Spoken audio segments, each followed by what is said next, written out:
दोस्तों, अक्सर कुछ लोगों द्वारा एक चिंता जाहिर की जाती है कि अगर लोगों में धर्म और ईश्वर में विश्वास ना रहे तो इंसान अनैतिक हो जाएगा। मतलब इंसान जो मन में आए वो करेगा, जिससे चोरी बढ़ जाएगी, डकैती बढ़ जाएगी, क्राइम, मर्डर, लूटपाट, समाज में बहुत ज़्यादा अराजकता फैल जाएगी। कुछ इस प्रकार की चिंता जाहिर की जाती है। लेकिन क्या वाकई में नैतिकता के लिए धर्म और ईश्वर जरूरी है? और अगर 21वीं सदी में भी लोगों को इस प्रकार का डर सता रहा है तो यह बड़ी सोचने वाली बात है। और आज हम ये भी जानने की कोशिश करेंगे कि आखिर नैतिकता आई कहाँ से, इसकी शुरुआत कहाँ से हुई होगी। अक्सर लोग नैतिकता का सोर्स धर्म और ईश्वर को मान लेते हैं, लेकिन ये पूरा सच नहीं है। और ये सवाल बहुत ही बारीक है। अक्सर लोग इस बारे में ज़्यादा नहीं सोचते। तो दोस्तों, आज इन्हीं बारीक सवालों को समझने का प्रयास करेंगे, तो बने रहिए वीडियो के अंत तक। जब संस्थागत धर्मों का उदय हुआ तब धर्म ने नैतिक नियमों को व्यवस्थित किया और उन्हें पवित्र रूप देकर समाज में लागू किया। अब वह नैतिकता कैसी थी, मैंने इस वीडियो में बहुत कुछ बताई है। चाहे तो आप इसे चेक कर सकते हैं और चाहो तो आप सीधा धर्म ग्रंथ पढ़कर भी समझ सकते हैं। तो अब धर्म और ईश्वर के बिना नैतिकता संभव है या नहीं, इसको समझने से पहले हम पहले ये जान लेते हैं कि आखिर नैतिकता का सोर्स क्या था, कहाँ से आई है नैतिकता, क्या अच्छा है और क्या बुरा है, ये समझ इंसानों में आई कहाँ से। यहाँ लगभग सभी लोगों का कहना है कि ईश्वर ही नैतिकता के सोर्स को जन्म दिया है। ईश्वर ने ही क्या सही है और क्या गलत है का करने का तरीका बताया है, ताकि लोगों में अराजकता ना फैले, लोग आपस में ना लड़े। और ये बात बहुत हद तक सही भी है, क्योंकि उस समय लोगों को ये नहीं पता था कि हम इस नेचर का, इस जीव जगत का मात्र एक छोटा सा हिस्सा है। उन्हें सिर्फ इतना पता था कि हमें किसी सर्वशक्तिमान ईश्वर ने अपने हाथों से बनाया है। और उसी सोच के आधार पर उन्होंने नैतिकता के सोर्स को ईश्वरी आदेश के रूप में परिभाषित कर दिया, जैसे चोरी मत करो पुण्य मिलेगा, हिंसा मत करो पुण्य मिलेगा, वगैरह वगैरह। लेकिन अब हम जानते हैं कि नैतिकता का सोर्स केवल ईश्वर जैसी एकमात्र शक्ति नहीं है। नैतिकता की शुरुआत मानव इतिहास और मानव एवोल्यूशन से संबंध है। हमारे समाज में अभी जो हम नैतिकता देखते हैं वो लाखों हजारों साल पहले के पूर्वजों की नैतिकता से मिलता जुलता है, क्योंकि इंसानों के साथ साथ नैतिक गुणों का भी विकास हुआ है। अगर हमारे पूर्वज मिलजुल कर नहीं रहे होते तो शायद आज हम सब नहीं होते। लाखों हजारों साल पहले वहाँ आदिमानव समूह खुद ही अपने जरूरतों के हिसाब से नैतिकता को जन्म दिया था। वो अपने समूह की रक्षा करते थे, मिलकर शिकार किया करते थे, सब में भोजन बांट कर खाते थे। समूह में बूढ़े बुजुर्ग बच्चे थे, कमजोर थे, उनकी रक्षा करते थे। यानी आदिम काल के समाजों में सहानुभूति, सहयोग, आपसी सहयोग ऑलरेडी धर्म के आने के पहले ही विकसित हो गया था, क्योंकि उनके बिना मानव समूह कभी टिक ही नहीं पाती। और ये चीज हम बाकी जानवरों में थोड़ी या ज्यादा मात्रा में देख सकते हैं। और ये सब सिखाने के लिए उनके पास कोई धार्मिक ग्रंथ नहीं था, उन्होंने खुद से ही परिस्थितियों के अनुकूल सीखा था। यहाँ प्रसिद्ध जीव वैज्ञानिक चार्ल्स डार्विन का मानना था कि सहयोग और सहानुभूति जैसे गुण भी प्राकृतिक चयन और विकासवाद की प्रक्रिया से विकसित हुए हैं, जिन्हें आधुनिक जीव विज्ञान का आधार स्तंभ भी कहा जाता है। जब आप आदिकाल के मानव के बारे में स्टडी करेंगे तो अच्छे से समझ पाएंगे। इसी आधार पर हम कह सकते हैं कि धर्म नैतिकता का सोर्स नहीं था। नैतिकता धर्म के बहुत पहले ही विकसित हो चुका था। धर्म सिर्फ नैतिक नियमों को पवित्र बनाया, उन्हें ईश्वरी आदेश से जोड़ दिया, लोगों को डर और उम्मीद से मजबूत किया।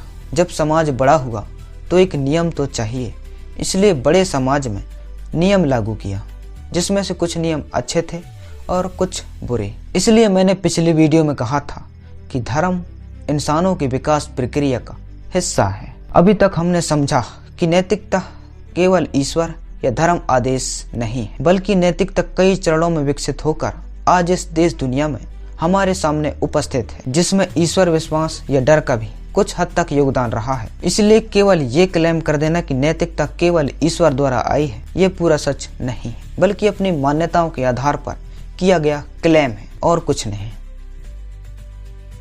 यहाँ एक सवाल उठता है कि अगर नैतिकता केवल ईश्वर द्वारा नहीं आई है तो आज के समय में नैतिकता कैसे संभव है, और साथ ही हमारे समाज में अभी जो नैतिकता है वो बने कैसे। अगर बात करें नैतिकता बनती कैसे है तो इसका बड़ा उदाहरण है सामाजिक चर्चा।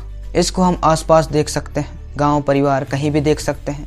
जब चार लोग किसी चीज पर आपसी परिचर्चा करते हैं कि क्या करना सही है और क्या करना गलत, इसको अगर बड़ी समाज में अप्लाई करें तो जैसे किसी देश, तो हमारा भारतीय संविधान ही सबसे बड़ा सबूत है, जो कि बड़ी परिचर्चा और बड़ी गहन विचार विमर्श के बाद बनाई गई है, जिसमें नैतिकता व्यक्तिगत रूप से और सामाजिक रूप से दोनों उपस्थित है, जो कि ईश्वर का आदेश तो बिल्कुल भी नहीं है। हम इंसानों ने ही नैतिकता के नियमों को परिभाषित किया है, पहले भी किया था, अब भी कर रहे हैं, और ये समय परिस्थितियों के साथ इवॉल्व होता रहता है।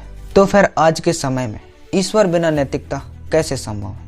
मतलब ईश्वर का डर या विश्वास खत्म हो जाए तो क्या अराजकता फैल सकती है? देखिए, ऐसे बहुत सारे देश हैं जहां नास्तिकता 60-70% या कहीं ज़्यादा है, जैसे चाइना, जहां लगभग 80% लोग नास्तिक हैं। उस हिसाब से तो वहां अराजकता फैल जानी चाहिए, लेकिन ऐसा कुछ नहीं हुआ। फिर ऐसा क्या चीज़ है जो उन्हें बिना ईश्वर के नैतिक बनाए रखता है? देखिए, इंसान पहले भी पूरी तरह से आस्तिक नहीं रहा है, तभी तो बुद्ध से लेकर आधुनिक युग तक बड़े बड़े विचारक, फिलोसफर आते रहे हैं। मानव समाज जैसे जैसे बड़ा होता गया, थोड़ी शिक्षा और जागरूकता आई, वैसे वैसे ईश्वर का भय भी कमजोर होता गया। लेकिन एक समय में ईश्वर का भय जरूर कारगर सिद्ध रहा होगा समाज को नैतिक बनाने में, इसलिए क्योंकि कानून व्यवस्था चुस्त रही होगी। लेकिन अब ईश्वर के भय के बजाय कानून का भय सबसे ज्यादा कारगर सिद्ध होता है, क्योंकि कानून का भय है वो प्रत्यक्ष होता है, इसी जीवन में भोगना पड़ता है। लेकिन धर्म जो नियम, कानून, नैतिकता हमारे सामने रखता है, उसे ईश्वर का फाइनल उपदेश मान लिया जाता है, जिसमें बदलाव करना संभव नहीं, और जो बदलता नहीं वो काफी सारी समस्या पैदा करता है। एक और तो मानव समाज समय के साथ बदलता रहता है। ऐसे स्थिति में धर्म, बहुत पुराने रीति रिवाज, परंपराओं को चलाना ही लोगों की मजबूरी बन जाती है, जिससे धर्म के नाम पर लोगों को बहुत गुमराह किया जाता है। और सब धर्मों के नियम कानून भी अलग अलग होते हैं, और जब ये नियम कानून आपस में मिलते हैं तो बड़े बड़े विवादों को जन्म देते हैं, जिसकी वजह से समाज सुधार करने वाले के लिए एक समस्या बन जाती है। ऐसे और भी बहुत सारी समस्याएं आती रहती है। फिर भी अगर ईश्वर का भय या विश्वास इंसान को नैतिक बनाता तो आज सभी धार्मिक देश सबसे ज्यादा समृद्ध, सुरक्षित और विकसित होता, क्योंकि ईश्वर का जो बनाया हुआ नियम है वो सब नियमों से बेस्ट होता। लेकिन ऐसा नहीं हुआ, और कमाल की बात यह है कि जो धार्मिक से धार्मिक देश है वहाँ भी अलग से नियम कानून बनाने पड़ते हैं। जब लोगों को पूरी तरह से विश्वास या डर नहीं है तभी तो उन्होंने बनाए, नहीं तो क्या जरूरत थी बनाने की। लेकिन जैसा कि हम जानते हैं कि कोई भी कानून 100% परफेक्ट नहीं होता, जिससे कुछ लोग कानून की नज़र से सजा पाने से बच जाते हैं, या उनके साथ या किसी के साथ न्याय नहीं हो पाता। तो ऐसे में कुछ लोग एक चिंता जाहिर करते हैं कि अगर हमारा कानून व्यवस्था से कोई बिना न्याय के ही कोई व्यक्ति इस दुनिया से चला जाता है तो उसके साथ न्याय कैसे होगा। इसलिए इस केस में केवल ईश्वर ही न्याय कर सकता है, और ये चिंता जायज भी है। लेकिन कभी कभी कानून व्यवस्था कमजोर पड़ने की वजह से ये समझ लेना कि बाद में या मरने के बाद ईश्वर उस व्यक्ति को न्याय दिलाएगा, ये उम्मीद रखने के बजाय हमें हमारी कानून व्यवस्था को और मजबूत करने की जरूरत है, ताकि कोई भी अपराधी बच न पाए और उसे जीते जी ही न्याय मिल सके। मरने के बाद न्याय का भरोसा दिलाना ये हमारी कमजोरी की निशानी है, क्योंकि मरने के बाद कौन वापस आया है जो बताया है कि मुझे न्याय मिल चुका है। इसलिए हमें इसी लाइफ में न्याय की जरूरत है, वो भी बिना गॉड के। इसी कोशिश में एक सवाल और आता है कि मैं नैतिक ही क्यों बनूं? मैं अपनी नैतिकता के जरिए सेल्फिश होकर भी तो जिंदगी काट सकता हूँ। लेकिन देखा जाए तो नैतिक बनने में हमें भी इसका फायदा पहुँचता है, क्योंकि कोई भी व्यक्ति या समाज पूरी तरह से स्वार्थी बनकर सर्वाइव नहीं कर सकता, क्योंकि वो भी इस समाज का हिस्सा है। वो आज तो स्वार्थी बनकर रह सकता है, लेकिन उसे भी कोई जरूरत पड़ेगी तो उसे स्वार्थ के बदले स्वार्थ मिल सकता है। इसलिए अपने अंदर सदाचार, सहयोग जैसी भावना रखने में ही भलाई है, और साथ में ये इंसानियत को भी दर्शाता है। आप चाहकर भी पूरी तरह सेल्फिश नहीं रह सकते, क्योंकि इसका प्रभाव आपको पड़े या ना पड़े, लेकिन इस समाज को जरूर पड़ता है और साथ में भुगतना भी पड़ता है। सच कहूँ तो सच्ची नैतिकता न कानून का भय न ईश्वर के भय द्वारा आती है। सच्ची नैतिकता मनुष्य के भीतर मौजूद सहानुभूति, बुद्धि, सामाजिक अनुभव और शिक्षा के मिश्रण से विकसित होता है। इसलिए बस ये सारी चीजें अपने आप में और इस समाज में विकसित कीजिए। नैतिकता दौड़कर अपने आप चली आएगी। इसलिए आज के समय में भी आप बिना ईश्वर के आराम से नैतिक रह सकते हैं, और इसमें कोई प्रचंड बुद्धि लगाने की जरूरत नहीं। अपनी व्यवहारिक बुद्धि यानी कॉमन सेंस ही शुरुआत के लिए काफी है। यहाँ प्रसिद्ध दार्शनिक इमैनुअल कंट के अनुसार नैतिकता मनुष्य की बुद्धि और कर्तव्य भावना से उत्पन्न होता है, केवल धर्म से नहीं। जाते जाते एक और बात, यहाँ कुछ लोग सच में बहुत अच्छा काम करते हैं, लेकिन उनमें से कुछ लोगों को लगता है कि मैं धर्म के कारण अच्छा हूँ, लेकिन ये पूरा सच नहीं है। उसकी सारी अच्छी भावनाएं स्वयं के और हमारे पूर्वजों द्वारा दिए हुए सदाचार, सहयोग जैसे गुणों के कारण यह संभव हुआ है, जो कि विकास प्रक्रिया के दौरान हम सबको मिला है। तो इन गुणों को आप बिना किसी भय के इस्तेमाल कीजिए। अगर कोई व्यक्ति केवल सजा के डर या नरक के डर से अच्छा है, तो वह वास्तव में नैतिक नहीं है, बस वह डरा हुआ है।